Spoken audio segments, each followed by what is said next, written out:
Oh my goodness, oh my goodness, oh my goodness, oh my goodness, oh my God. Woo! That's lit. That's gonna be the hook right there. Yeah. I'm like, oh my goodness, oh my goodness, oh my goodness, oh my goodness, oh my God. I'm like, oh my goodness, oh my goodness, oh my goodness, oh my goodness, oh my God.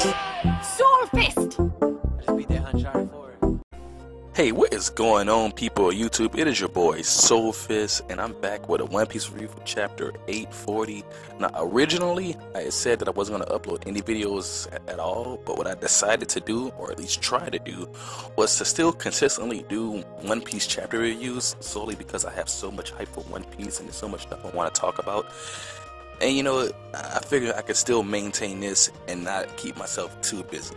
As far as other videos goes, reactions, commentaries, reviews of other things, I'll see. Like, I still want to do Agents of S.H.I.E.L.D. reviews and Arrow and Flash and Supergirl and stuff, but if I can't get to it, I can't get to it. But I will still try to do weekly chapters of One Piece reviews. Everything else, if I just have the time, I will do it, like random gameplay or whatnot. Alright, now on with the chapter. This chapter can be broken down into basically three main parts. There's the part where we learn about Jaji working with Vegapunk. There's the interaction between the Vinsmoke brothers, and then there's the flashback of Sanji's past. Now, what we learn about Jaji, I mean, there's not much that we learn. Okay, yeah, we know he worked. We know he worked with Vegapunk. Vegapunk got caught, and Jaji managed to basically get away by the skin of his teeth. And, you know, he set out with the Germa, which that doesn't make too much sense to me for the sole fact that I think that, like, hold up, this guy is a king and then you're inviting him to the Rivalry, but he's also a criminal. I'm like, someone has to be lying about something, or Yonji must be misinformed, or Jaji sold someone out or something like that. But yeah, him and Jaji work together to create a clone army, and God, it takes 5 years to create an adult clone, and you pump him out like madmen. That's why, the Vinsmoke's soldiers are so willing to die for him. They're not even aware of the fact that the clones programmed to stare at death in the face. They say, like, hey, I need a wall, and they come up and they jump in the way. Insanity. Literally insanity. So much so that when Yonji was telling Sanji about it, Sanji was like, yo, you gotta stop saying this. Like, you're making me nauseous. He just had to sit down. And then enter Ichiji and Niji on the scene. Ichiji being as charismatic as possible, Niji being a piece of shit, but I love how the second Sanji saw Niji with no hesitation, he kicked the shit out of him, dead ass in the jaw, cracked his jaw, then he dislocated it. No Diablo Jamba, no Haki, just a straight kick to the face. I'm not sure how much this kick hurt Niji, but it was enough to dislocate his jaw, so it had to hurt it some way. Sanji was like, yo, what did you do to Corset? I'm gonna really hurt you for that. But Ichiji had to remind Sanji for a second. It was like, hey, yo, little bro, I just want you to know, he still got an eye on Zeph, and you still got the bombs on your wrist. Like, you can't make too much of a mess here. Like, you gotta really think about it for a second. Like, we got you by the thumb, which makes Sanji hold his momentum. And then Niji, I don't know how he does it, because ever since the New World, it's been established that Sanji's observation key is insane. It's on point. But Niji was able to creep up on Sanji with a technique called stealth. Next thing you know, he's hitting Sanji dead in the back with, what was it called? The name of the technique was the Henry Needle. It was an electric knee straight to Sanji's spine. You see the after effects of Sanji getting hit by this. Like, he's coughing up blood, he's getting electrocuted, it had to hurt. Then Niji punches him one good time. And Ichiji was telling him, hey, let me remind you of the hierarchy, little bro. This is how it's always been. Which is bullshit, because I'm pretty sure Sanji could take all these guys on. But I know for a fact Sanji will defeat Niji one-on-one. That has to happen. Niji, this chapter only solidifies it. Like, Niji goes against everything Sanji stands for. That seems like a really personal battle they have to fight at some point. Ichiji, we already know Sanji could beat Yonji. Ichiji, I'm pretty sure Sanji could beat him as well, but I'm pretty sure somebody like Luffy is going to end up handling that. That's my prediction, because Sanji's going to have to fight Niji one-on-one. Now, in this flashback, we see a lot of stuff. Basically, what was being said by Jaji, he was telling the kids, look, you got these exoskeletons, you got these enhanced bodies, and you got my blood. So all you got to do is train, and your potential is limitless. And then we see this flashback of the Vinsmoke boys training, which is hilarious because you saw them jumping off buildings, running, and taking laps.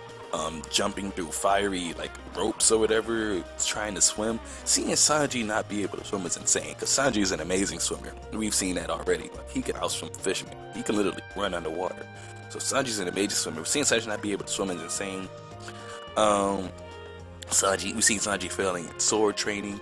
We've seen a lot of things, and the thing that I don't get is it was so hilarious because when Sanji was feeding the turtle, I guess the Vinsmoke boys just hated that, and then when he was feeding the mice, they hated that as well, so they jumped him for it. And then I guess it was Jaji's advisor. He was saying that he was like, there's no way to describe his data other than to call him a total failure. On paper, all four of their genes are in fact successfully modified, but for some inexplicable reason, he is the only one whose attributes and measurables have remained almost constant from the moment of his birth. Basically, Sanji's a normal ass person, which is insane, because if Sanji is a normal ass person, like he says, Sanji trained his ass off, you can't take anything away from him. But unfortunately, the chapter ends on a sad note because they held a memorial for Sanji. I guess they wrote him off as dead. They held a memorial for Sanji and locked him up and put an iron mask on him because they didn't want to be reminded he existed, threw him in prison. And yeah, you know, there was at one point in the chapter where Reiju was saying, look, I don't have a choice but to laugh along with them, because if I don't, they'll just bully me too and beat me up too. So we get that sense of confirmation that Reiju doesn't like the way they treat Sanji, because even since we ain't been introduced to Reiju's character, she's been nothing but nice. She helped Luffy out. Even when Sanji was fighting Jaji or Yonji, she was complimenting him. Man, goddamn, he's a beast. What the hell happened to Sanji? So in a sense, we know Sanji's sister cares for him, and I guarantee you Sanji cares for his sisters as well, because I don't think there's any woman on this planet Sanji outright hates, except probably Big Mom. I don't think Sanji has it in him to hate a woman. So I just want to see the interaction between him and his sister Reiju. I get the feeling that at one point Reiju might be the one to eventually liberate him. I don't know if she's playing the sides, seeing who she's going to stay with, but I get the feeling that Reiju sees that the Vinsmokes are going to lose.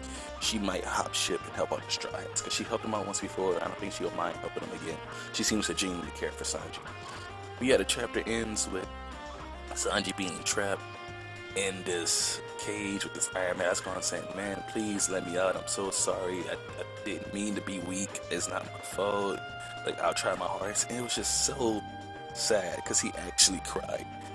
And I've only ever seen Sanji cry when Zeph called his name for the first time. Just looking back now, it's pretty nostalgic. It brings a tear to my eye as well. But to see little Sanji crying in this cage, it just makes me think, man, I can't wait till he gets liberated from this family. I know he will. I know he's going to meet Zeph. I know he's going to have a good life in the East Blue. But right now, seeing Sanji's childhood, it's just like, it's damn near sad, man. He went through a lot. Yo, people need to stop sleeping on Sanji, man. Low key, he really does, because he always puts in work. He doesn't care who it is. Just like Zoro, like if you ever seen, I've seen countless times, if anybody tries to get in Luffy's way, both Zoro and Sanji will jump in and knock out whoever's trying to get in Luffy's way. And he's always going to put in Luffy's work as one of Luffy's right-hand men, and he deserves the respect. I'm going on a rant, my bad, Sanji fanboy. Okay, but yeah, anyway, what you guys are looking at right now, I'm trying something a little bit different. As you see, you've been looking at gameplay from both One Piece Burning Blood and Pirate Warriors 3.